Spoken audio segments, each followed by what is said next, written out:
For the next sample in my evolving pad, I'm going to go with something a little more synthetic to give my patch a little more depth and foundation.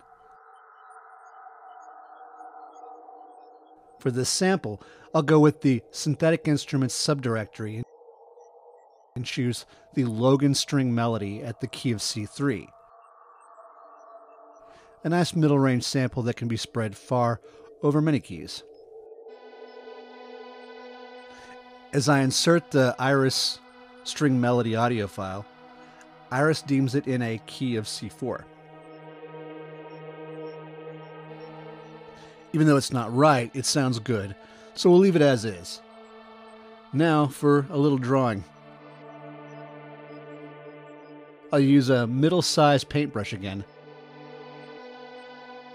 to draw an evolving line along the middle range. But instead of coming back and drawing little dots, let's use the magic wand to have Iris actually detect some interesting frequencies on its own. I'll sprinkle these selections in lightly over the mid-range section I already drew.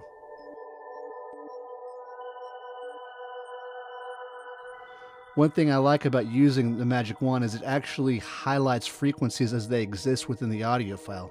I'm not forcing anything. Now, I'll set the attack and release of this sample. I'll give it an attack of 5.41 so that it comes in slightly behind the other sample. I'll make the release a little shorter than sample 1 as it's a more defined audio file. I'll set it to 15.273. I'll also assign some LFO action to this sample in particular. I'll set the LFO's destination to pan, the depth to 55%. This will cause only this sample to move back and forth between the left and right channel in the pattern of a sine wave.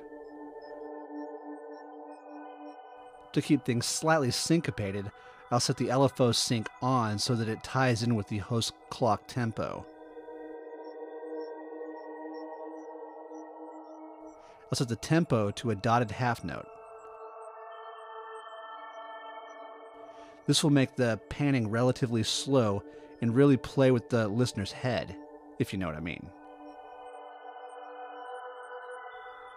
The LFO is where Iris can get really tricky. Having a dedicated LFO to each sample means that you can make some very stereophonic patches.